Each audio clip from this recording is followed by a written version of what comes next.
सभी को सादर जय जितेंद्र और आपका सबका वापस स्वागत है यू टर्न के स्पिरिचुअल यूट्यूब चैनल पे। और वापस आज हम एक और मुमुक्षु जीव के साथ यहाँ पे उपस्थित हुए हैं उनकी लाइफ स्टोरी को कवर करने के लिए, जो कि है कन्हैया लाल जी चौधरी, जो कि भिलवाड़ा से बिलोंग करते हैं। जो छोटे से गांव में स्वाध्याय आए थे, स्वाध्याय ने मुझे प्रतिकोण सीखने के लिए प्रेरित किया। और उन स्वाध्याय को जब मैंने देखा उपदेश देते हुए, तो जैसे नींबू को देख, हमारे गुरुजी एक फूलचंद साहब मेहता उदयपुर के जी 96 ईयर्स ओल्ड, मेरा शरीर भले ही बूढ़ा हो गया हो, लेकिन मेरा खोपड़ा भी बिल्कुल सही है और उतना सब नियमित रहा। लगभग 40 वर्षों से चौहिया करता हूँ।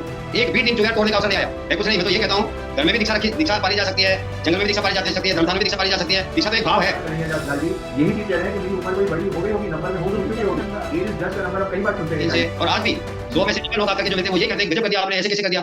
सभी को सादर जय जितेंद्र और आपका सबका वापस स्वागत है यू टर्न के स्पिरिचुअल यूट्यूब चैनल पे। और वापस आज हम एक और मुमुक्षु जीव के साथ यहाँ पे उपस्थित हुए हैं उनकी लाइफ स्टोरी को कवर करने के लिए, जो कि है कन्हैया लाल जी चौधरी, जो कि भिलवाड़ा से बिलोंग करते हैं। और उनकी जर्नी क्या रही, ये दीक्षा के पथ पर कैसे आगे बढ़ रहे हैं, क्यों दीक्षा ले रहे हैं, क्या कारण रहा, इनकी बैक स्टोरी क्या है। 69 इयर्स के हैं, मतलब एक तरीके से सीनियर सिटीजन कैटेगरी में है। और इस उम्र में, इस आयु में आके ये ऐसा क्या पुरुषार्थ कर रहे हैं, क्यों दीक्षा लेने के लिए अग्रसर हो रहे हैं, ये कहानी हम सुनने वाले हैं। पर इसके पहले मैं आप सबसे ऐसे लगातार हम इंटरव्यूज हमारे चैनल पे डालते जा रहे हैं, जो कि हमारी मुमुक्षु प्लेलिस्ट, आप हमारे यू टर्न स्पिरिचुअल के यूट्यूब चैनल पे यदि जाएंगे तो वहां पे एक प्लेलिस्ट में आपको दीक्षार्थी मुमुक्षु स्पेशल ऐसी पूरी प्लेलिस्ट है। और वहां पे ऐसी बहुत सारे दीक्षार्थियों के इंटरव्यूज हमने कवर करे हैं। उनको देखें, उनको देख के प्रेरित हो और उनकी स्टोरी से हम सब हमारे जीवन में भी वैराग्य का बीजारोपण कर पाए।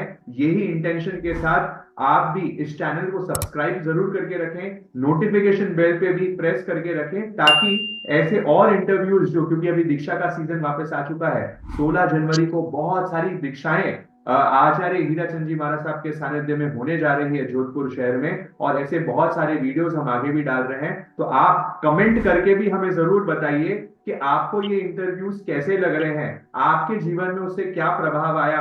आपका ये एक कमेंट हमारे को बहुत प्रोत्साहन देता है और ऐसे ना जाने कितने जनों को भी प्रोत्साहन देगा। क्योंकि अगर एक जीव को भी ये वीडियो पहुंचेगा आपके शेयर से, आपने सब जनों तक अगर इस वीडियो को पहुंचाया, फॉरवर्ड करा, ना जाने कि एक वीडियो से कोई जीव जग जाए और उसको भी वैराग्य लेने की इच्छा हो जाए। ऐसे हमारे पहले एक्सपीरियंसेस में बहुत सारे लोगों ने बताया है कि हमें वैराग्य वो टाइम तो उमड़ उमड़ के आ गया जब ऐसी कहानियां हमने सुनी है। तो आप फॉरवर्ड करने में बिल्कुल कंजूसी नहीं करना, शेयर करना। ये वीर, इनकी भी हमने थोड़ी सी भी प्रभावना कर ली, थोड़ा शेयर करके तो प्रभावना भी कर ली, तो हमारे लिए बहुत कर्म निर्जरा का स्थान हो सकता है। तो अब ज्यादा समय नहीं लेते हुए थोड़ा सा ब्रीफ परिचय दे देता हूं। आप कन्हैया लाल जी साहब मूलतः इनका जो जन्म रहा वो जन्म था इनका पहुना चित्तौड़गढ़ में, जहां ये लगभग अपने 30 साल 35 साल अपने जीवन के वहां रहे और वहां पे इन्होंने कपड़े का व्यापार करा। उसके बाद ये शिफ्ट हो गए भिलवाड़ा में, वहां पे आके भी इन्होंने कपड़े के व्यापार को और एक्सपेंड किया, मैन्युफैक्चरिंग करना शुरू किया, सिंथेटिक कपड़ों की इन्होंने मैन्युफैक्चरिंग करी। और वहां पे बहुत अच्छा भरा इनका व्यापार, बहुत व्यवसाय, बहुत अच्छी तरीके से ये काम करते थे। और सांसारिक अवस्था में इनका बहुत बड़ा चौड़ा परिवार है। इनके 5 छोटे भाई हैं, ये अपने परिवार में सबसे बड़े हैं। ये इनके 5 छोटे भाई हैं, इनके पत्नी है और इनके 3 बच्चे और 2 बेटियां हैं, मतलब कुल 5 बच्चे इनके हैं। 6 पोते पोतियां हैं और 5 दोहिते हैं। इतने भरे पूरे परिवार को ये छोड़ के दीक्षा लेने जा रहे हैं। ये मुझे तो, मैं खुद बहुत एक्साइटेड हूँ। जब मैंने इनके जयपुर में दर्शन करने का हमें सौभाग्य मिला, इनको सुनने का अवसर प्राप्त हुआ, तब से मेरा रोम रोम ये प्रफुल्लित हो रहा है कि इनकी बैक स्टोरी क्या है, क्यों दीक्षा लेने जा रहे हैं, इतना बड़ा परिवार छोड़ के, इतना बिजनेस में भी आगे बढ़ के। अब क्या हो गया 69 इयर्स में कि जिसमें तो रिटायरमेंट में लोग मस्तियां करते हैं, आराम करते हैं, ये चल गए हैं दीक्षा लेने के पद पे। तो आइए हम स्टोरी शुरू करते हैं और पहला प्रश्न पूछा जाता है। अंकल, आपके बारे में सब कुछ सुन लिया हमने कि आपका परिचय इतना पूरा भरा पूरा परिवार रहा, सब कुछ रहा, और इतने मोह के बंधन आपके जुड़े हुए हैं। तो उन मोह के बंधन को तोड़ के आपको कैसे वैराग्य भाव आया और कैसे आप दीक्षा के पद पर आगे बढ़ रहे हैं, उसकी थोड़ा सा ब्रीफ परिचय या ब्रीफ में आप हमको बैक स्टोरी बताने का वो कृपा करें प्लीज। देखिए, शुरुआत तो मेरी स्वाध्यायों की प्रेरणा से हुई। जो छोटे से गांव में स्वाध्यायी आए थे, जी। स्वाध्यायों ने मुझे प्रतिक्रमण सीखने के लिए प्रेरित किया। और उन स्वाध्यायों को जब मैंने देखा उपदेश देते हुए, तो जैसे नींबू को देखकर मुंह में पानी आ जाता है, वैसे मेरे मन में भी एक भाव आया कि हम भी ऐसे स्वाध्यायी क्यों नहीं बन सकते। तो प्रयास किया, प्रतिक्रमण सीखा और स्वाध्यायी का फार्म भरा और स्वाध्यायी बन गए। परिषद सेवा देना चालू हो गया, शिविर अटेंड करना प्रारंभ कर दिया। तो फिर धीरे धीरे ऐसा लगा कि वास्तव में हम जिसको चाहते हैं वो इस संसार में मिल नहीं पाएगा। और जब संसतियों को देखते हैं तो उनके जीवन को देखकर थोड़ा अपूर्ण लगता था कि ये कैसा जीवन जी करके भी कितने शांत और कितने मस्त रहते हैं, इनको कोई परवाह नहीं। तो ऐसी भावना बहुत पहले से बनी थी, पर जैसे जैसे समय व्यतीत होता गया और मकड़ी अपने जाले में फंसती है वैसे फंस गए। फिर सोचा कि अब क्या होगा, कब होगा, कैसे होगा, पता नहीं था। लेकिन एक अवसर ऐसा आया कि भावनाओं को दबाते दबाते दबाते एक बार विचार आया, कोई घटना से, ऐसी कोई आकस्मिक घटना घट गई पारिवारिक जन की, कि देखते देखते हाथों से चले गए। तो मैंने देखा अभी हमारे भले ही उम्र है लेकिन हाथ पांव सक्षम है, और अब यदि नहीं चेते तो फिर कोई संभावना नहीं, पछतावे के अलावा कुछ नहीं करना पड़ेगा। अब अपने भाव को प्रदर्शित करना पड़ेगा और सबके सामने अपने भाव रखे, उनसे विनती की, निवेदन किया और उनको बड़े अनुनय विनय से एग्री करके अपने सहयोगी बनाए। और परिवार का मैं बहुत बहुत धन्यवाद ज्ञापित करना चाहूँगा कि इस परिवार ने न चाहते हुए भी आज भी, वो कहते हैं किसी न किसी प्रकार आप अपना फैसला बदल दो, यही चाहते हैं, पर उन्होंने सहमति प्रदान की। मैं उनका बहुत बहुत हार्दिक आभार व्यक्त करता हूँ। और फिर तो मैं गुरु कृपा को ही सारा देना चाहूँगा। ये जो मिलना चाहिए उत्साह का, उमंग का और प्रोत्साहन का, कि गुरु चरणों में रहते रहते ऐसी प्रीत जगी कि बस संयम ही सब कुछ है। संसार में जिसको हम अपना समझते हैं वो एक क्षण में पराये हो जाते हैं, आंख बंद होते ही। और जो अपने हैं उनको हम नहीं पहचानेंगे तो वो अपने हैं कहाँ, ये सोच करके कि अपने की पहचान कहाँ हो सकती है वो संयम के सिवाय। और संयम ही एक ऐसा मार्ग है जिससे हम अपने आप का परिचय भली भांति कर सकते हैं। और जिससे परिचय है वो सब पराया। गुरुदेव फरमाते हैं, आचार्य जी फरमाते हैं, उपाध्याय पंडित मानचंद जी महाराज साहब फरमाते थे कि देखो जिसको संसार अच्छा लगता है वो सम्यक दृष्टि नहीं बन सकता, और जिसको सम्यक खारा लगता है वो सम्यक दृष्टि की दिशा में आगे बढ़ सकता है। और अपन यहाँ कहते हैं कि धर्म की मूल ही सम्यक दर्शन है, धर्म की नींव ही सम्यक दर्शन है। तो सम्यक दर्शन पाए बिना तो होगा ही कैसे। तो ऐसे धीरे धीरे देवगुरु धर्म और शास्त्रों पर श्रद्धा बढ़ती गई। अभी पूरी हो गई ऐसा नहीं कहूंगा, बिल्कुल अभी बाकी है। अभी तो गुरु ने राह दिखाई, चलना बाकी है।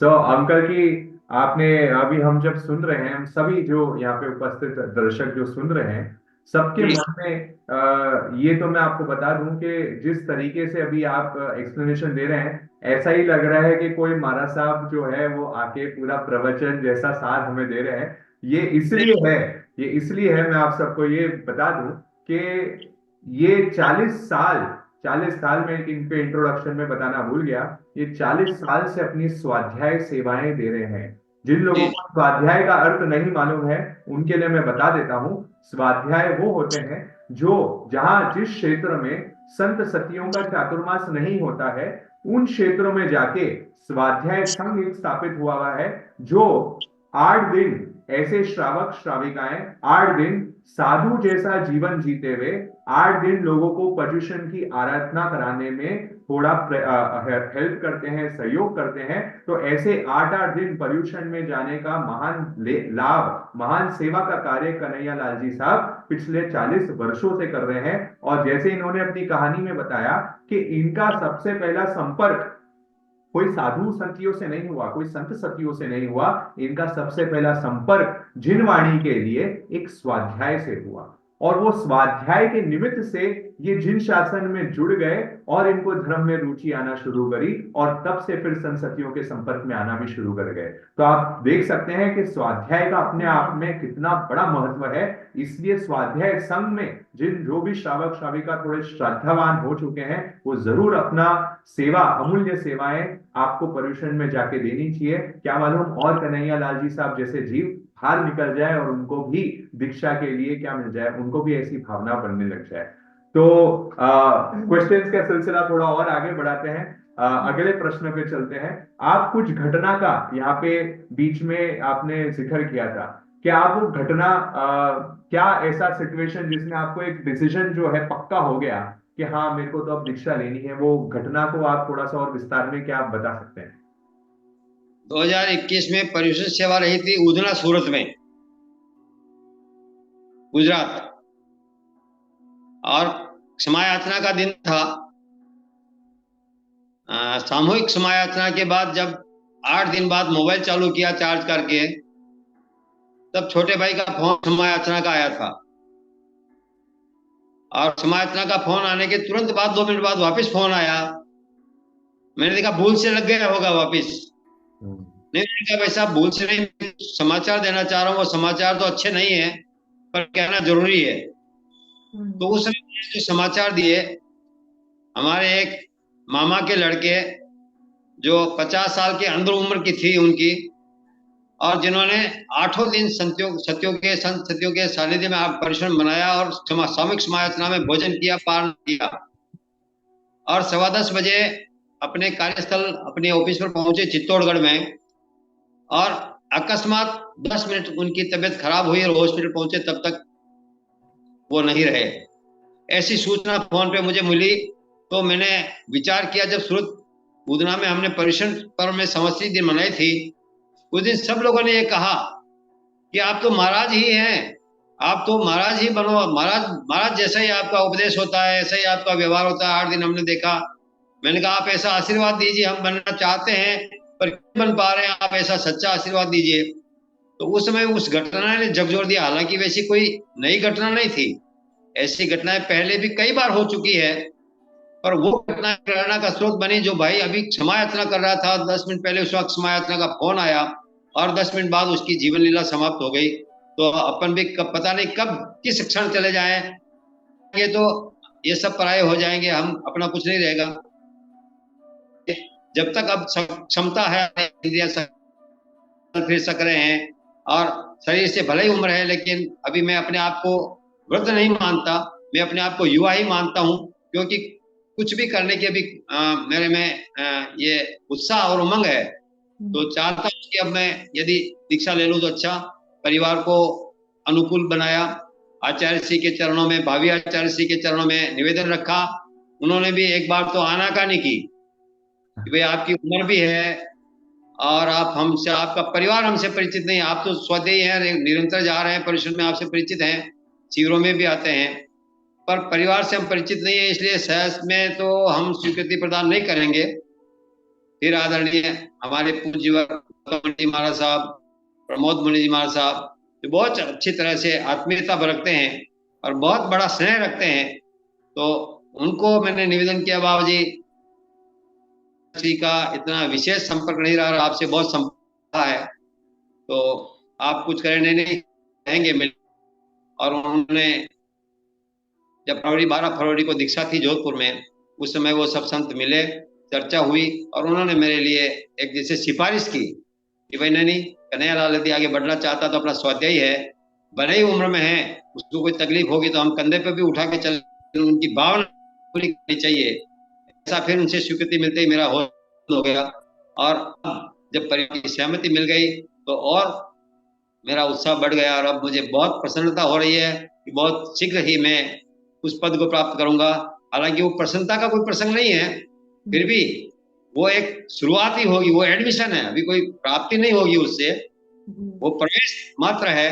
लेकिन उस प्रवेश से मुझे ऐसा विश्वास है, जिस शाला में प्रवेश हो रहा है, जिस जगह प्रवेश हो रहा है, वो मुझे उत्तम मार्ग पर आगे बढ़ाएगी। हमको आता भले ही कुछ नहीं है, समझना कुछ नहीं, समझते कुछ नहीं है सही में क्या है, लेकिन हमको तो एक बात समझ में है कि भाई गुरु गुरु की गोद में बैठना है, जो करना है वो गुरु जाने और गुरु का काम जाने, हम कुछ नहीं जानते।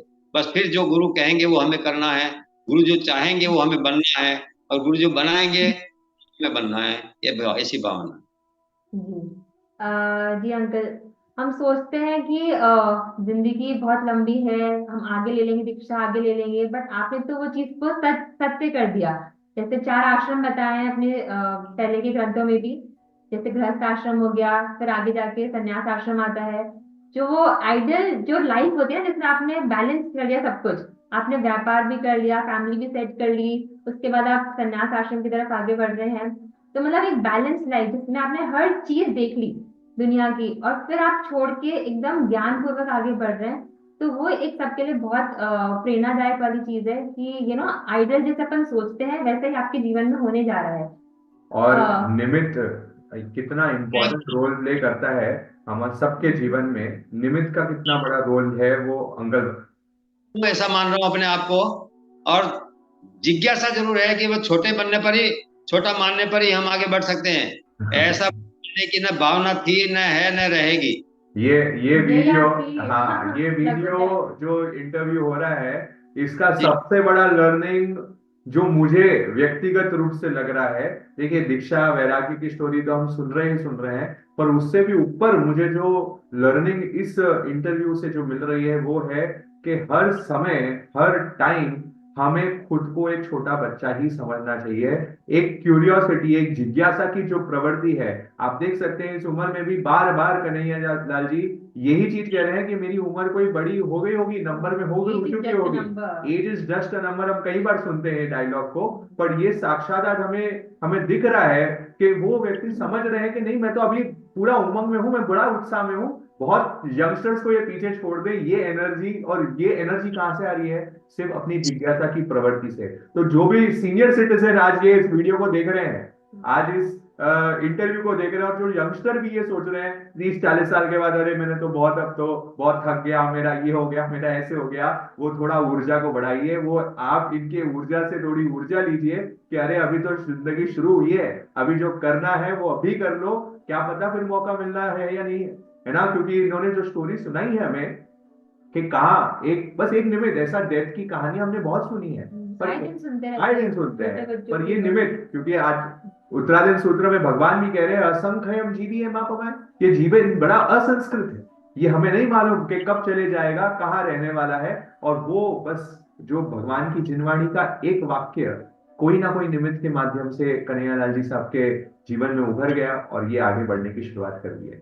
तो गुरु कृपा कुछ नहीं, जी, जी गुरु कृपा का परिणाम है। बिल्कुल। अंकल, ऐसी कोई आपको बात लगी हो साधु संतों की, जो आपको बहुत दिल में जहन कर गई हो कि बस इसको मेरा जीवन का सिद्धांत बनाना है? ऐसे कोई आप किसी साधु संत का या किसी का ऐसी कोई प्रेरणादायक बात आप सबके साथ, ऑडियंस के साथ शेयर करें कि आपको क्या चीज आपको आपके दिल के बहुत करीब है, और जो आपको सबके साथ शेयर करना चाहते हैं या प्रेरणा देना चाहते हैं सब लोगों को। यूं कहा जाता है कि ग्रस्त धर्म का भी निभायत करे, या ग्रस्त धर्म में भी अच्छा ग्रस्त धर्म निभाए, तो वो जीव हल्का बन सकता है। पर कितना ही प्रयास करे, ग्रस्त में रहते हुए मोह को इतना कम नहीं किया जा सकता। सबके साथ रहते हुए ऐसा कोई बिरला पुरुष तो हो सकता है, नहीं हो हम्म। सकता है नहीं है, लेकिन भरत चक्रवर्ती जैसी स्थिति अभी बनना बहुत कठिन है। हम्म। अभी मानमन जी महाराज साहब क्या करते थे, मोदक खाए और मोद न आए। यदि ऐसी स्थिति बनती है तो ग्रस्त रहना ठीक है, लेकिन मोदक ना, मोदक हाँ, सच रहना। कैसे नहीं आएगा। तो ग्रस्त में हम जब एक दूसरे पर खाने कमाने का काम करते हैं, परिवार बढ़ाने का काम करते हैं, एक दूसरे के परिवार को एक दूसरे से जोड़ते हैं, बच्चे बच्चों के संबंध करते हैं, तो ये करते किस लिए हैं? सही बात। ये मौका ही दारा है। और यहाँ रह करके हम चाहें कि भाई हम इससे उदासीन रह सकते हैं, अनासक्त रहे, तो बहुत असंभव नहीं, लेकिन मेरे लिए तो बहुत कठिन है, आपके लिए नहीं हो सकता। मेरे इसलिए मैंने सोचा कि जब तक यहाँ रहेंगे तब तक तो ऐसा हो नहीं सकता, और जब कुछ दूर रहेंगे तो इतना भले ही अभी नहीं हो पाता होगा, लेकिन अंश में तो कम होगा ही होगा। और जो कम होगा वो हमारी आगे की दूरी कम होगी, हम आगे बढ़ने के लिए हमें और आगे अच्छा अवसर मिलेगा। हो सकता है इस भाव में हमें साक्षात तीर्थंकर नहीं मिले हों, अगले भाव में साक्षात तीर्थंकर मिल जाए। हो सकता है हमारा इस जीवन में हमको बहुत वर्षों बाद संयम का स्वाद चखने का अवसर मिल रहा हो, आगे हमको बहुत जल्दी स्वाद ये संयम का स्वाद मिल जाए। ऐसी भावना रखने के लिए कह रहे हैं कि भाई चलो जितनी दूरी कम होगी उतनी ठीक है, हम आगे बढ़ना चाहें। इसलिए भजन की कड़ियों में भी आता है, मुक्ति पूरी में चले मोह से करनी विदाई, दीक्षा सदा सुखदाई, बोलो संयम सदा सुखदाई। पूरे भजन की कड़ियों को चरितार्थ करते हुए ये आगे बढ़ रहे हैं। तो अगला प्रश्न पे जा रहा हूं कि कन्हैयालाल साहब कि आपका इतना बड़ा परिवार रहा, तो परिवार में कई जनों से बहुत, स्पेशली जब पोते पोती हो जाते हैं, दोहिते दोहिती हो जाते हैं, तो देखा गया कि दादा और नानाओं का अपने छोटे पोते पोतियों पे बड़ा लगाव और प्रेम और आसक्ति जो है बड़ी गहरी हो जाती है। तो एक तो ये प्रश्न है कि ये सबको आपने कैसे छोड़ पाए, क्योंकि बहुत सारे सीनियर सिटीजन्स भी ऐसा चाहते हैं कि वो इन बंधनों को छोड़ के, जो फिट भी है, कहीं तो है जिनकी शारीरिक स्थिति ठीक नहीं है, पर कहीं ऐसे भी श्रावक श्राविका हैं जो शारीरिक अवस्था में एकदम स्वस्थ हैं, दीक्षा ले सकते हैं, पर इन चक्रव्यूह की वजह से वो निकल नहीं पाते हैं। तो प्रश्न ये है कि ये आप कैसे ओवरकम कर पाए, कैसे उसको जीत पाए। और नंबर 2 प्रश्न है, क्या ये जो मोह के बंधन है, क्या इन्होंने आपको पीछे रोकने का प्रयास नहीं करा, क्या इन्होंने आपको वापस खींचने का आड़े कुछ अड़ंगे लगाने की कोशिश नहीं करी क्या? ये भी मेरा प्रश्न। अच्छा प्रश्न है आपका, और इसके लिए मैं कहना चाहूंगा कि धन संपत्ति तो मैंने नहीं कमाई व्यापार में, लेकिन परिवार को संस्कार देने में कोई कसर नहीं रखी। परिवार का हर सदस्य प्रतिक्रमण जानता है। तीनों बच्चे, दोनों बच्चियां स्वाध्यायी है, स्वाध्याय क्षेत्र में सेवा देते हैं। और जो भी छोटी सी छोटी पोती है, अभी लगभग 5 साल की है, वो ये कहती है कि आत्मा अमर अविनाशी है और देह विनाशी है। उसकी प्रार्थना पूरी याद है, मुझे अरिहंत बनना है, सिद्ध बनना है, आज मिली जिनवाणी। वो ये प्रार्थना बहुत ढंग से बोलती है। वो सिखाती, वो कहती है दादाजी आप अब दीक्षा ले रहे हैं तो फिर आप तो जूते नहीं पहनोगे, फिर आपको तो घर पे ही नहीं आना पड़ेगा, फिर हम गोचरी पहराएंगे। वो ऐसा करते ऐसा करते करते परिवार में माहौल बनाया कि दीक्षा सबसे अच्छी है, और वो भी कहते हैं दीक्षा अच्छी है। हालांकि कौन छोड़ना चाहेगा परिवार के एक सदस्य को, भले वो बूढ़ा 100 साल का भी हो जाए और भले 9 साल का भी हो, छोड़ना तो कोई नहीं चाहता। लेकिन प्रयास करने से भी काम कठिन लगता है, लेकिन गुरु कृपा से काम सरल हो जाता है। तो हुआ ऐसा ही, गुरु चरणों में जब सब सारे परिवार को बैठाया और गुरुदेव ने कहा भाई देखो, आप कहते हो कन्हैयालाल जी का बहुत उपकार है हम पर, ये हमारे सबसे बड़े हैं, पिता तुल्य हैं, बहुत हमारी सेवा करते हैं, ख्याल रखते हैं, और हमारे सारे काम इनके पीछे हम सब निश्चिंत हैं। तो अब जब इनकी एक अच्छी भावना बन रही है आगे बढ़ने की, तो आप सब सहयोग कीजिए। और उनकी इच्छा होते न होते हुए भी मैंने फिर निर्णय किया कि जो आचार्य श्री कह दिया, इसका मतलब समझ लो कि भगवान ने कह दिया। यदि नहीं होता है तो मेरा मन इतना कमजोर बन जाएगा कि बस मैं इस जीवन में कुछ नहीं कर सकता। तो उन सब ने मेरी बात का सम्मान किया, और न चाहते हुए भी एक बार तो साइन कर दिए। अब कहते भी हैं क्या साइन से ऐसा हो जाता है, क्या वैसा हो जाता है क्या? मैंने कहा कुछ नहीं होता, अच्छा काम करके पछताना नहीं। अच्छा काम किया आपने, और तो अब क्यों पश्चाताप करते हो गया, अच्छा ही हुआ है और आगे भी अच्छा ही होगा। तो ऐसा जो एक बीज रूप में था भाव, वो ऐसे सहयोग मिलने से, जैसे हवा पानी मिलने से पौधा बन जाता है, वो पौधा बन गया। और बहुत वर्षों से एक अंदर छिपी हुई भावना थी, वो एक इस अवसर पर अब आगे बढ़ने जा रही है। हालांकि बहुत खेद है मुझे कि बहुत लंबा समय बीत गया, लेकिन बीत गया, अब है ना है, उसका है, उसकी चिंता करें, बीती उसकी क्यों चिंता करें। जैसे कि हमारा सबका अंतिम मनोरथ भी होता है कि एटलीस्ट हमारा जो अंतिम समय रहे वो हमारा साधु वेश में रहे या साध्वी वेश में रहे। आपकी जी जी। वो मनोरथ तो पूरा होने उसमें ही है, होने ही वाला है पूरा मनोरथ। मैं अंकल इसमें एक और प्रश्न पूछना चाहूंगी। आपने परिवार के बारे में बताया, तो साथ में आपकी धर्म सहायिका के बारे में कुछ बताएं कि उन्होंने आपको, जैसे आपने बताया कि आपको वैराग्य है और आपको दीक्षा लेने की भावना है, तो उनका क्या उसमें रिएक्शन रहा, या उनका क्या उसमें भाव रहे? उन्होंने देखिए, आपको प्रश्न कुछ इसलिए पूछ लिया कि कभी मैं पूछ लूं कि मेरे को दीक्षा लेनी है, तो महक जी का क्या उत्तर रहेगा, क्या उनका रिएक्शन रहेगा। तो बस ऐसा ही आपके डेफिनेटली, क्योंकि ये संबंध सबसे क्लोज क्योंकि हो एक दूसरे जाता पे है। जीवन पूरा आधारित होता है, और बच्चे होने के बाद तो अपना पूरा जिंदगी आप सिर्फ आपस में आप आगे कंटिन्यू रहती है, बट एकदम से वो संबंध तोड़ना, वो एक कैसे चैलेंज रहा आपके लिए, वो थोड़ा सा बताएं। मेरी बर्थडे आती है यानी 19 मार्च, हम्म। तब जी। मैं नवीन प्रतिज्ञा स्वीकार करता हूँ और लिख लेता हूँ उसको कॉपी पर। तो 5-7 साल से लिखता आ रहा था। जब 65 वर्ष पूरा हुआ, उस समय मैंने पहली लाइन लिखी थी कि जब भी अवसर हुआ मैं दीक्षा लेने की भावना रखता हूँ। तो श्रीमती प्रेम देवी जी ने वो कागज हाँ फाड़ जी। दिया। नहीं, ऐसी नहीं करनी। हम्म। तो कहते हैं कि 2 जने तो 100 जने, आपके बिना हमारा क्या संसार है। वही। और उसका फाड़ दिया मैंने। कागज को भले ही फाड़ दो, मेरी भावना तो है, लेकिन आपके सहयोग के बिना, आपको प्रसन्न किए बिना आगे नहीं बढ़ूंगा। ये भी कह रहा हूँ। हम्म। नाराज भी नहीं करने की, नाराज करने की भावना नहीं है। हम्म। तो अब प्रसन्न करते करने में ही कोरोना काल आ गया बीच में, समय व्यतीत हो गया और फिर भी भावना बनी। फिर अनुकूल बनाने की इच्छा हुई, लेकिन अनपढ़ है ना, पढ़े हुए नहीं है। हम्म। उसी क्लास पढ़े हुए हैं, इतना वेग नहीं। प्रतिक्रमण जानते हैं, प्रतिक्रमण कराते हैं बहनों में, हम्म। लेकिन बहुत उनके लिए, जब जिस दिन से आज्ञा दी उस दिन से उनका लगभग 3-4 किलो वजन कम हो गया। और कहते हैं छोड़ के जा रहे हो, आपको दया भी नहीं आती, ऐसा नहीं होता वैसा नहीं होता। फिर भी उनको बहुत समझाने का, फिर भी कहते हैं देखो, अच्छे व्यक्ति का, अच्छे खानदानी आदमी का ये काम नहीं होता। खानदानी आदमी उसे कहते हैं जो कह दिया सो कह दिया, अब पीछे मुड़ने की जरूरत नहीं है। और कहा सोच समझ से गलत काम किया नहीं। डर गलत काम का होना चाहिए, सही काम का कहीं कोई डर नहीं। लोग क्या कहेंगे, आपने बुढ़ापे में इनको आज्ञा दे दी, आपकी क्या तकलीफ थी इनसे। और आज भी 100 में से 90 लोग आकर के जो मिलते हैं वो यही कहते हैं कि गजब कर दिया आपने, ऐसे कैसे कर दिया। 10 आदमी कहने वाले मिलते हैं बहुत अच्छा काम किया, तो वो तो और बढ़ने के बजाय वो और हताश हो जाते हैं और कहते हैं देखो अब भी आप बदल दो अपना निश्चय। क्या हुआ, अभी तो कुछ नहीं हुआ। मैं कह दूंगी आचार्य श्री से भाई इनका भाव बदल गया। मैंने कहा ऐसा कुछ नहीं करना है, अच्छा हुआ, अच्छा फिर मुझसे आ गया। सौभाग्य रहेगा, आप अखंड सौभाग्यशाली बन जाएंगे। लेकिन फिर भी आज गीत तो उनके वो चलते ही रहते हैं।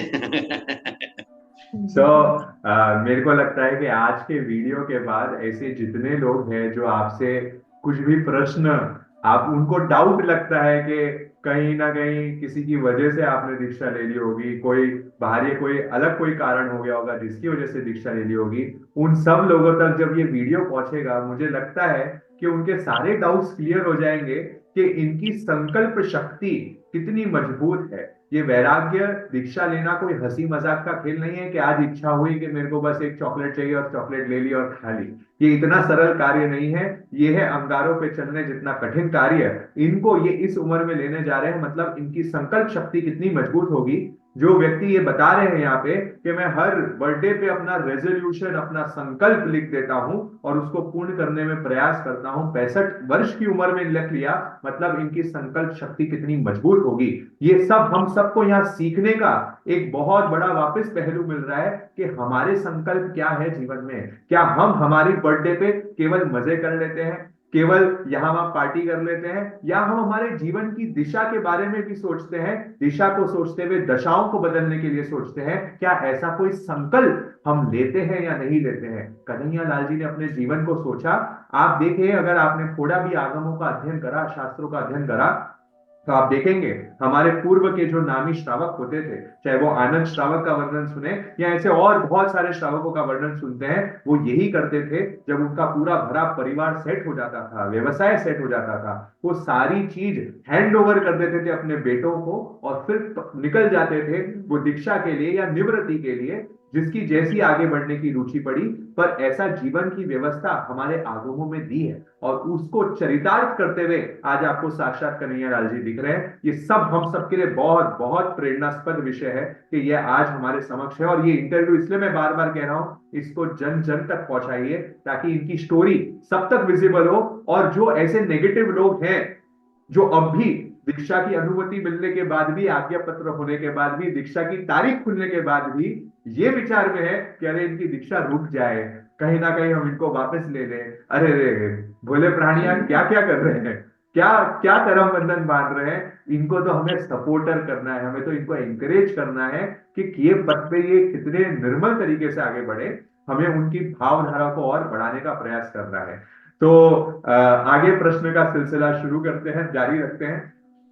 कन्हैया साहब, ये नेक्स्ट प्रश्न आपके लिए आ रहा है कि आपको नहीं लगता कि क्योंकि आप थोड़े से लेट हो गए, ऐसा आपको नहीं लगता कि आपको युवा अवस्था में ही दीक्षा लेनी नहीं चाहिए? क्यों दीक्षा की, आपको जो दीक्षा की मीनिंग है, हम यंगस्टर ये समझना चाह रहे हैं, बहुत सारी ऑडियंस यहाँ बैठी है कि दीक्षा की है क्या, और आप इस उम्र में क्यों लेना चाह रहे हो? आप लेना ही था तो आप पहले ही ले लेते ना, अब क्यों लेना चाह रहे हो? तो ये आप थोड़ा सा इस पे प्रकाश डालें। ये तो घर वाले भी कहते हैं दीक्षा लेना था तो हमको क्यों लाए? जी। ऐसा तो हो चुका, उसके बारे में विचार करने के, अब विचार करें तो कोई चेंज हो नहीं सकता। हो चुका वो तो मिट चुका, वो हमारे हाथ में है। तो दीक्षा है कुछ नहीं, मैं तो यही कहता हूँ, घर में भी दीक्षा पाली जा सकती है, जंगल में भी दीक्षा पाली जा सकती है, धर्मस्थान में भी दीक्षा पाली जा सकती है।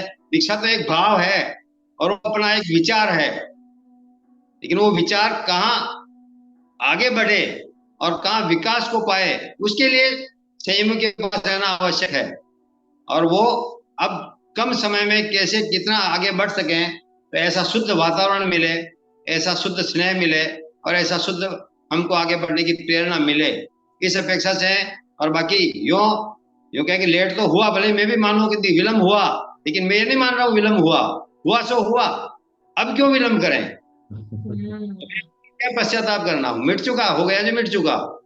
अब जो होना है उसकी चिंतन करें, जो छूट चुका है उसके लिए क्या विचार करना, छूट गया बस। अब जो पाना है वो हमारे हाथ में है अभी तक, और पा सकते हैं। जो काम 50 साल में किया जा सकता है, वो काम कोई व्यक्ति आप जैसे बिरले तो 5 साल में ही कर लेते हैं। आपकी इतनी ख्याति है, आप इतने विद्वान है, आपका क्षोभ इतना तेज है, मैं तो अनपढ़ हूं आपके सामने। जो 50 साल काम 5 साल में कर सकते हैं, कोई दिक्कत नहीं है। तो ऐसा ही है, ये दीक्षा का भी यही काम है। भावों से कोई, जैसे काली सुकाली रानी ने 5, 6 साल, 7 साल, 8 साल संयम पाल के मोक्ष प्राप्त कर लिया। राज घराने में रहने वाली, महलों में रहने वाली, एक निष्ठा बनाई तप पर, और जिनवाणी पर श्रद्धा बनाई अटूट। तो क्यों नहीं, क्या काम कठिन हो सकता है? भले हमको 1 साल ही मिले ना संयम का, मैं कहता हूँ आगे कितना मिलेगा मैं नहीं जानता, लेकिन यदि 1 साल भी मिला तो मैं ये कह सकता हूँ कि मेरा 1 साल भी वो सार्थक हो जाएगा, और उसको अधिक से अधिक सार्थक करने का प्रयास करेंगे। क्या बात है ये। आप लोग मोटिवेशनल स्पीकर्स को सुनते हैं, पॉजिटिव थिंकिंग को सुनते हैं, मुझे लगता है वापस हमें एक और जीवन की लर्निंग मिल रही है कि बीत चुका जो बीत चुका, बीतने वाली घड़ी को कौन लौटा पाएगा, यह सुअवसर खो दिया तो अंत में पछताएगा। तो बस ये इसको वापस ये पूर्ण करते हुए दिखा रहे हैं कि बीत गया जो बीत गया, आप क्या सोचना है ना? जो कल था वो तो कल हो ही चुका है, बस आज ही तो मेरे पास है। प्रेजेंट इज अ प्रेजेंट, ऐसा कहावत चलती है, present is a present, English का गिफ्ट है वो, है ना? तो ये गिफ्ट को हम सबको यूज करना है, और इस प्रेजेंट मोमेंट में हम आगे जीवन की क्या दिशा कर रहे हैं, ये हम सबको सोचना है। आपसे एक और प्रश्न पूछना चाहती हूँ कि हम जानते हैं संयम जीवन बहुत कठिन है, और आगे खूब परीक्षा आने वाले हैं, हमको नंगे पैर चलना पड़ेगा, गोचरी लानी पड़ेगी, कितनी भी सर्दी हो गर्मी हो सब सहन करना पड़ेगा। कभी गोचरी मिलेगी नहीं मिलेगी, बारिश हो गई तो नहीं मिलेगी, ठंड हो गई तो हम हिल भी नहीं सकते हैं, ऐसे कई परेशानी हमको सहन करने पड़ेंगे आगे आपको। तो उसके लिए क्या आप तैयार हैं? मतलब आपको लगता है कि आप रेडी हैं इस उम्र में? जैसे हम जैसे को तो लगता है कि हम पता नहीं 60-70 साल में तो हम अपने हाथ से हमारा काम खुद भी कर पाएंगे नहीं कर पाएंगे, बट आपकी उम्र में ऐसा लग रहा है, मतलब आपको देख के तो लग रहा है कि आप बहुत यंग है, और वो एनर्जी हमको फील हो रही है कि आप तो 20s की एज के जो माइंडसेट वाले लोग हैं, सेम माइंडसेट है आपका, वैसा ही है। बट नंबर तो बार बार आ ही जाता है दिमाग में, 69 69। तो क्या आपको लगता है वो आपके लिए डिफिकल्ट रहेगा, या आप इजीली उसको आप वो एंड इजीली कहीं आप फेस ऐसा कर भी पाएंगे? आपको फीलिंग नहीं आ जाती कई बार के क्या मैं दूसरे संसदियों पे बोझ तो नहीं बन जाऊंगा? क्योंकि ये हम्म। बहुत प्रोमिनेंट फीलिंग आचार्य प्रवर के दिमाग में भी बड़े उम्र के लोगों को दीक्षा देते हुए आ जाता ही है। तो क्या आपके दिमाग में वो चीज नहीं चलती क्या, ये हम पूछना चाहते हम्म। भविष्य के तो मैं कुछ नहीं कह सकता, क्योंकि भविष्य का वक्ता नहीं हूं। हैं जी। जी। ये मुझे विश्वास है, और सब बड़ों का ऐसा आशीर्वाद है कि मैं स्वावलंबी बना रहूं, ऐसी भावना रखता हूं।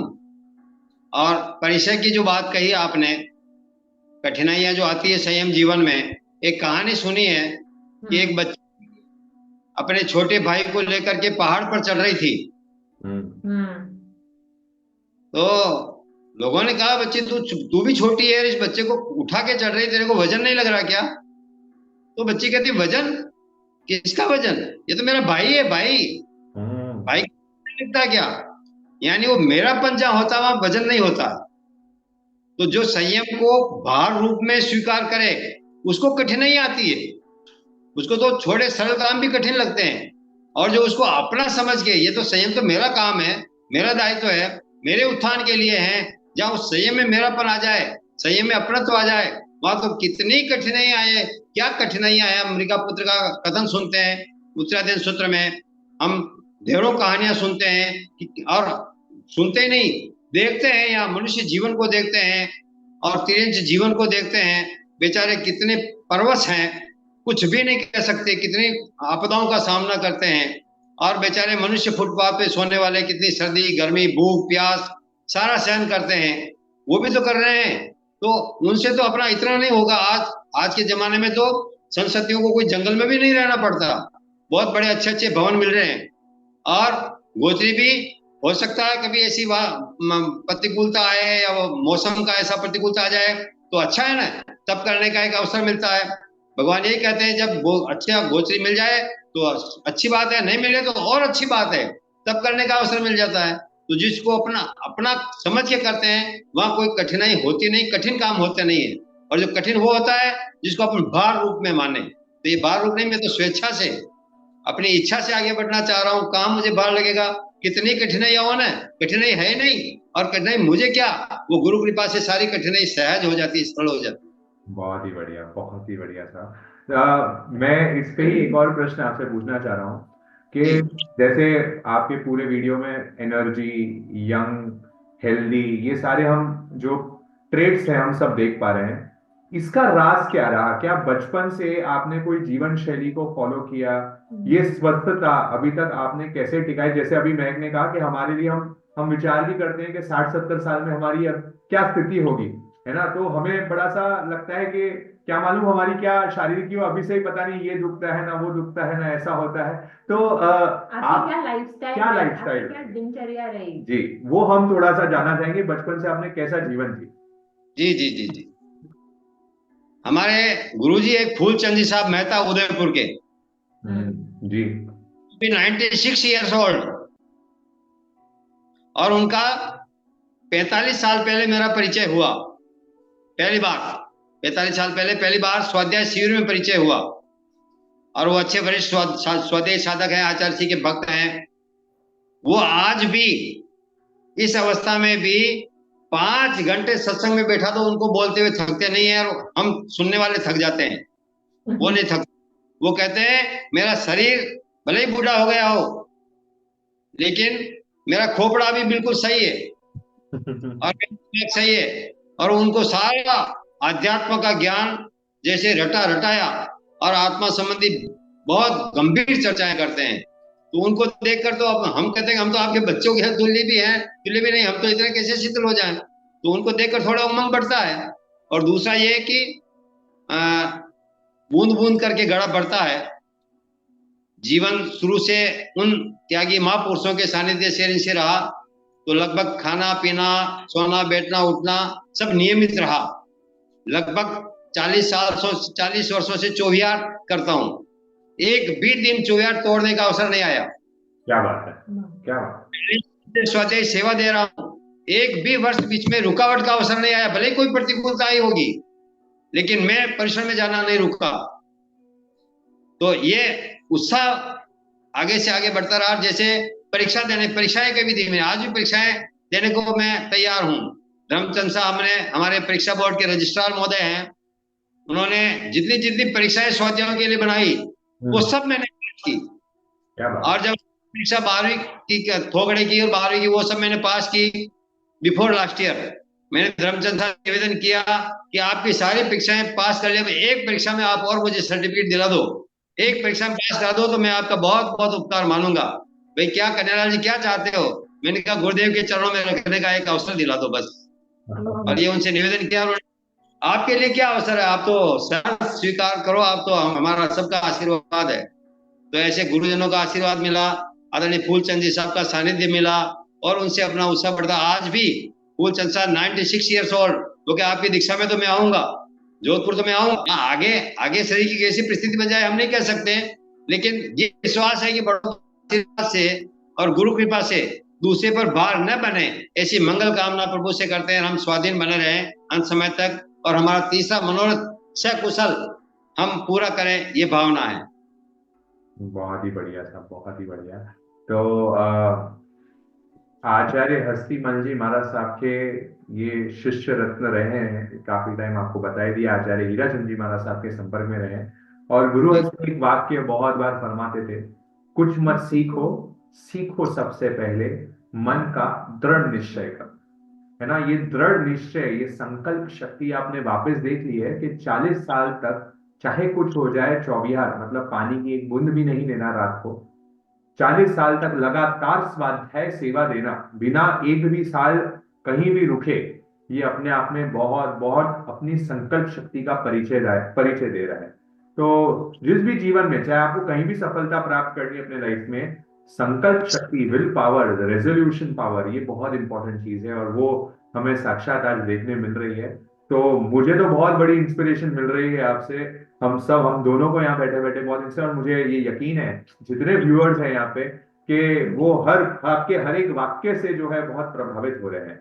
अंकल मुझे बताइए कि आपके जीवन में और भी क्या कोई और महापुरुषों का या और लोगों का आपको जीवन, अलग अलग संस्कृतियों से आपका संपर्क रहा होगा, उनके जीवन से आपको क्या क्या चीजें सीखने मिली जो आपको लगता है बहुत प्रेरणास्पद रही और जो आपके वैराग्य को पुष्ट करने में काफी मदद करी है? यस कंवर जी महाराज साहब, जो इस एरिया में प्रख्यात मां साध्वी हुई है, जिनका 8 साल पहले देवलोक गमन हो गया, उन्होंने हमारे यहाँ एक माता जी का स्थान है बहुत बड़ा, जोगनिया माता जी से कहते हैं। वहां नवरात्रि में हजारों बकरों की बलि होती थी। बिल्कुल ध्यान है मुझे वो किस्सा।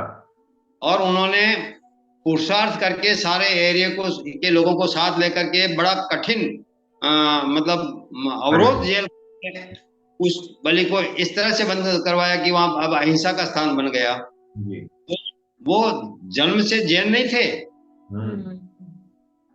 अजैन कुल में जन्म लेकर के भी ऐसा जैनत्व का संस्कार पाकर ऐसा काम कर सकते हैं। और उन्हीं की एक शिष्या थी सिद्ध कंवर जी महाराज साहब, उनका श्रीमद राजचंद्र जी के प्रति इतना समर्पण रहा, और वो श्रीमद राजचंद्र जी का साहित्य पढ़ते थे और उनकी प्रेरणा से मैंने भी पढ़ा है। और श्रीमद जी का साहित्य पढ़ने से जो दृष्टि विशाल बनी, और जो दृष्टि मतलब हम किसी को कुछ करते हुए देखें, उनमें कमी हो तो हम क्यों देखें उनकी कमी को, जो अच्छा कर रहे हैं उसको देखें और जो अच्छा है उसको ग्रहण करने की भावना रखें। तो ऐसी एक सनातन दृष्टि उनसे भी प्राप्त हुई।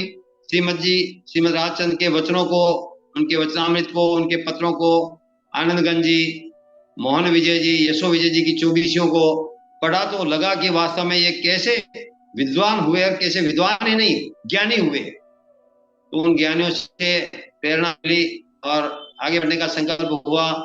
पर ये अवश्य है कि आगे क्या होगा ये तो मैं नहीं कह सकता, लेकिन ये जरूर विश्वास रखता हूं कि अच्छे का फल अच्छा होगा। लेकिन हो सकता कभी पहले के बुरे कर्म उदय में आ जाए, कोई ऐसी परिस्थिति बन जाए, उसको भी सहजता से गुरु कृपा से पार होने का प्रयास रहेगा, और कहीं भी कोई ऐसी नहीं झिझकता या साहसहीनता नहीं रहेगी। देखा हमने, हालांकि मैं बैट और बॉल से कभी क्रिकेट के फील्ड में नहीं गया, लेकिन कमेंट्री देखता हूं तो लगता है कोई टीम जीतती हुई हार जाती है और हारती हुई टीम जीत जाती है। तो ये अपने जीवन की बाजी है। अब समझ लिया कि हार तो गए ही, अब क्या करना, लेकिन थोड़ा सा साहस जुटाएं। यदि हारी हुई बाजी जीत जाती है, जीत ली जाती है, तो फिर हमारे लिए एक बहुत बड़ा स्वर्ण अवसर होगा। और ये हारी हुई बाजी जीतने के लिए ही आचार्य श्री का सानिध्य, गुरुओं का सानिध्य, बड़ों के आशीर्वाद और आपका स्नेह, ये सब इस ओर बढ़ा रहा, तो ये संकेत मिल रहे हैं कि ये जीवन अच्छा व्यतीत होगा। आपने देखा इन्होंने ऐसे इनकी दृष्टि, हम जब इनके अभी ज्ञान के बारे में सुन रहे थे तो दृष्टि कितनी निर्मल रही है कि अलग अलग संप्रदाय के संततियों से, चाहे वो मेवाड़ सिंहनी यशकवर जी महाराज साहब रहे, जिनका उदाहरण बहुत सारे लोगों को मालूम है, कैसे उन्होंने बकरों को बचाया, और उनके अलग अलग चमत्कारों की कहानी बहुत जनों को मालूम है। आगे इन्होंने श्रीमद रायचंद्र की डिस्कशन किया, आनंदगंज चौबीसी की बात करी। ये सब आत्मा प्रेरक साधक रहे हैं, और जिनकी जीवन को भी इन्होंने पढ़ा है, उनके स्वाध्याय भी किया है। मूल तौर पर देखा आपने स्वाध्याय की रुचि, है ना। आचार्य हस्ती का जो संदेश था, सामायिक और स्वाध्याय महान, है ना, ये जो पिलर्स हैं, इन्होंने इनको पकड़ के रखा। स्वाध्याय की नींव को खुद की रुचि, खुद को पढ़ने का शौक, अलग अलग चीजों को लर्न करने का जो इनकी रुचि है, मुझे लगता है कि ये ही इनको जीवन में आगे बढ़ाया होगा, ऐसा संभवतः लगता है। तो बहुत अच्छा लग रहा है आपसे बात करते हुए। अगले प्रश्न की ओर आगे बढ़ते हैं। जी अंकल, आपके जीवन में ऐसा कोई उदाहरण है या कोई ऐसा किस्सा हुआ है जो व्यापार से संबंधित हो और जो आपको लगता है कि सबके साथ शेयर करना चाहते हैं आप, जिसमें आप कुछ ऐसी चीज आपको किसी कोई सीख मिली हो या कोई सीख देना चाहते हैं आप लोगों को, तो या आपको धर्म संकट कहीं मिला हो या ऐसा कोई चैलेंज मिला हो जहाँ पे आपको बहुत माइंड में धर्म और व्यापार में से क्या चूज करना है, ऐसा कुछ माहौल कहीं बना हो, तो ऐसा कुछ परिस्थिति या उदाहरण हो तो आप शेयर करें हमारे साथ। जब मैं पहुना से छोड़कर बिलवाड़ा आया और सिंथेटिक का व्यापार प्रारंभ किया, तब 2-3 साल बाद पार्टनरशिप में था, तो उन्होंने कहा कि अपन फैक्ट्री लगा देते हैं, कुछ लूम्स लगा लेते हैं। तो इतनी समझ पहले हो गई थी, स्वाध्याय था ही, तो मैंने कहा भाई ये काम मैं तो नहीं कर सकता, मैं तो अपने जॉब पे बनवा लेंगे, अपन जॉब कभी ऊंचा होता कभी नीचा होता दे देंगे, क्या फर्क पड़ता, अपने को तो ग्राहक दे रहा है, तो फैक्ट्री तो मैं तो नहीं लगाऊंगा। तो फिर पार्टनरशिप भी डिवाइडेशन हुई, फिर बच्चे भी आए, होशियार हो गए, बच्चों ने की भी इच्छा हुई कभी कभी कैसा आगे बढ़ने के लिए, तो आवश्यक है हम फैक्ट्री लगा दें, अपना उत्पादन होगा। तो उनका भी मैंने कहा ये आरंभ समारंभ का काम, हम फैक्ट्री हमारा काम होता नहीं है, वैसे इनमें मजदूरों का पर निर्धारित रहना पड़ता। सबसे मोटा काम तो ये कि ये मानव का काम है, हम इसे नहीं, अपने को इसे नहीं करना चाहिए। और ये जो 15 कर्मादान में गिनाए जाते हैं, बच्चे भी जब संस्कारी हैं तो उन्होंने भी बात मान ली, और ये कतई अपना छोड़ दिया निश्चय, कोई फैक्ट्री तो नहीं लगानी है। और आज व्यापार भले ही बहुत बड़ा चला तो नहीं कहूंगा, पर अच्छा व्यापार है बिना फैक्ट्री के भी। तो एक उनमें भी एक संस्कार के कारण ये हुआ कि भाई हमको कर्मादान का काम नहीं करना, भले कम मिले तो कम सही, हमको ज्यादा जॉब देनी पड़े तो कोई बात नहीं, देंगे, कभी नुकसान होता है कभी नफा होता चलता है। और पार्टनरशिप की जब विभाजन हुआ तो पार्टनरशिप ने कहा भाई आपने हमको धोखा दे दिया, वो कर दिया। मैंने कहा धोखा तो किया नहीं, मेरी भावना नहीं है, पर फिर भी उसके मन में कभी कभी ऐसी लगता रहा, तो उनके सामने हम जाता रहा, बराबर संपर्क रखा, तो ठीक है, भले वो मन में कुछ भी सोचा, लेकिन अपने मन में किंचित भी उनके प्रति न कोई द्वेष भाव आया, न कोई हीनता का भाव आया। और अपन ने उनके लिए भी प्रार्थना की, भगवान ये आगे बढ़ते रहे, बढ़ते रहे, बढ़ते रहे। और आज सबका बहुत अच्छा माहौल बन गया, सब अच्छे मिलने वाले हैं, सब कोई दिक्कत नहीं। तो ऐसे व्यापार में भी कोई बड़ी कठिनाई नहीं है। आज बच्चों को यही उपदेश है और यही संदेश है कि भाई चाहे नुकसान लाख का हो जाए, 50,000 का हो जाए, कुछ भी हो जाए, किसी व्यक्ति का दिल नहीं दुखना चाहिए। व्यक्ति का दिल दुखे तो पैसा उसके सामने कोई मायना नहीं रखता, व्यक्ति का दिल नहीं दुखे, कोई नुकसान अपने को भी स्वीकार करना पड़े कोई बात नहीं, ग्राहक टूटे कोई बात नहीं, लेकिन किसी व्यक्ति के दिल को ठेस नहीं पहुंचाना। यही शिक्षा हम मैंने भी पाई और गुरुजनों से इनको भी अपन दे रहे हैं। तो बच्चों का भी बहुत अच्छा साफ सुथरा, जिन जिन से इनका व्यवहार है, जिन जिन एजेंट से इनका व्यवहार है। कल परसों जलगांव गया था मैं, 15 साल पहले बाबू वहां जाता था टूर पे, और वो एजेंट से मिला तो इतने खुश हुए एजेंट, अरे भैया तुम तो बहुत बहुत अब विकास कर लिया, हमको कौन पता। अरे वो कहने लगे बाबूजी इनके बारे में क्या कहूँ, ये तो बहुत अच्छे व्यक्ति है, मतलब एक अच्छे की छाप नहीं, मतलब एक अच्छा जीवन और अच्छा व्यवहार, बस। और क्या, पैसा तो मिलेगा, पैसा तो पुण्य से मिलेगा, मिलेगा मिलेगा ही, नहीं मिलना नहीं मिलेगा, लेकिन अच्छा व्यवहार ग्राहकों के प्रति हो, एजेंट्स के प्रति हो, सबके प्रति अच्छा व्यवहार हो, तो लोग अपने आप अपना पुण्य बढ़ा लेते हैं। पुण्य से पैसा तो मिलता ही है। तो राइट। ऐसी कोई व्यापार में भी इतनी कठिनाई तो यूं नहीं, कठिनाई व्यापार तो बढ़ते बढ़ते बढ़ता, 2 साल 4 साल 5 साल नो लॉस नो प्रॉफिट में चलते रहे, फिर भी बढ़ते रहे, और काम करें क्या, दूसरा काम तो जानते ही नहीं है। करते रहे करते रहे करते रहे, जब बच्चे जुड़े, थोड़ा आगे सहयोग मिलता रहा, हो गया काम, आराम से दाल रोटी मिल रही भगवान की दया से। बहुत ही बढ़िया। तो आपने ये सिद्धांत को फॉलो किया कि सिद्धांतों से हमको समझौता नहीं करना है। बच्चों को भी यही आगे सीख दी कि कुछ भी हो जाए, कितना भी लॉस हो, कितना भी हमको अगर ज्यादा प्रॉफिट नहीं भी हो, तो सिद्धांत से कॉम्प्रोमाइज नहीं होना है। तो ये एक बहुत ही मुख्य चीज है, क्योंकि लोग सोचते हैं कि धर्म अलग है और जीवन अलग है, व्यापार अलग है, बिजनेस हम पूरा करेंगे और धर्म भी पूरा करेंगे, ऐसा नहीं होता है। धर्म के साथ हम बिजनेस भी कर सकते हैं, धर्म के साथ व्यापार भी कर सकते हैं, और साथ में आगे की जनरेशन को भी आप पूरी प्रेरणा दे रहे हैं। आपने बताया आगे की 3 पीढ़ियों तक आपकी धर्म के संस्कार आप दे बीजा। रहे हैं, बीजारोपण कर रहे हैं। तो इससे बड़ी बात मतलब हो नहीं सकती। सो कितने लोगों को आप जोड़ रहे हैं धर्म से। बिल्कुल। और मैं बस अब लास्ट प्रश्न की ओर आगे बढ़ रहा हूँ, और उसके पहले जो मुझे अभी तक 3 मुख्य लर्निंग इनके जीवन से मिली है वो मैं आपके समक्ष रख देता हूँ। पहला, बच्चे जैसा क्यूरियस रहो, जिज्ञासा प्रवृत्ति अपने जीवन में कभी छोड़ो नहीं। दूसरा, संकल्पों को बड़ा मजबूत रखना है, संकल्प शक्ति को बढ़ा के रखना है।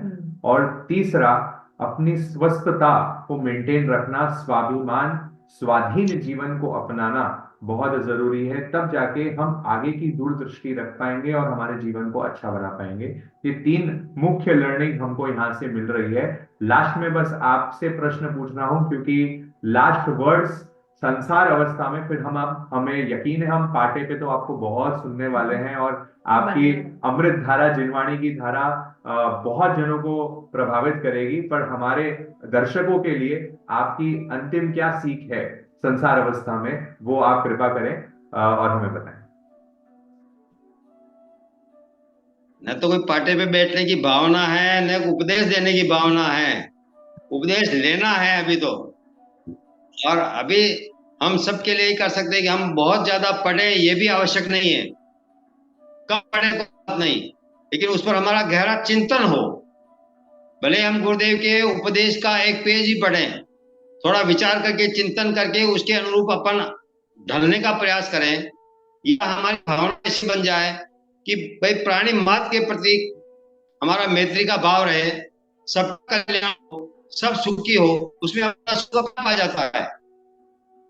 और सबको वितराग प्रभु पर अटल आस्था बने, ऐसी भावना हमारी बननी चाहिए। हम भले ग्रस्त में रहें, तब भी ये भावना हमको ग्रस्त के भी उच्च शिखर पर पहुंचा सकती है। और परिवार में भी यही कह रहा हूं, मैं 3 दिन से यही कह रहा हूं कि जब जब भी आपको अर्थ ध्यान आवे, मेरे अंतर भया प्रकाश नहीं अब मुझे किसी की आस, ये प्रार्थना गुनगुनाओ। आचार्य श्री ने कितना अपने संथारे काल में भी निमाज में उन्होंने यही बात लाइनें दोहराई, शोक नहीं मुझको देते जरा मात्र वित्रास, सदा शांतिमय मैं हूं मेरा अचल रूप है खास। तो भाई आत्मा अलग है, शरीर अलग है, क्यों इसकी चिंता करें? शरीर तो चिता की अमानत है, आत्मा परमात्मा की अमानत है।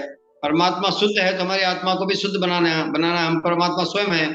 तो यहाँ रहते हुए भी ग्रस्त जीवन बुरा नहीं है, ग्रस्त जीवन भी, ग्रस्त धर्म भी एक धर्म है, लेकिन मोह को ज्यादा तीव्रता से काटने के लिए या मोह तीव्रता से रोकने के लिए संयम है, वो एक उपाय है। यहाँ इतनी तीखी धार नहीं होती, ग्रस्त धर्म की धार इतनी तीखी नहीं होती जितनी पैनी छुरी एक संयम की होती है। तो वो जल्दी से, यानी एक कार में रास्ता तय करता है, एक साइकिल पर रास्ता तय करता है, यही अंतर है और कोई अंतर नहीं। लेकिन इसमें भी यदि वो सदग्रस्त चाहे, दीक्षा लेने की क्षमता नहीं हो, हम ग्रस्त रहते हुए भी सबका मंगल चाहें, सबका कल्याण चाहें, सब सुखी रहे, मैं सुखी रहूं, सब सुखी रहे, ऐसी भावना करते हुए हमारा अगर जीवन व्यतीत होता है तो ये भी एक तरह से संयम ही होगा। जी। मैं ये चाहता हूं कि 16 तारीख को सब मेरी दीक्षा में आए, ऐसा मेरा विचार नहीं है।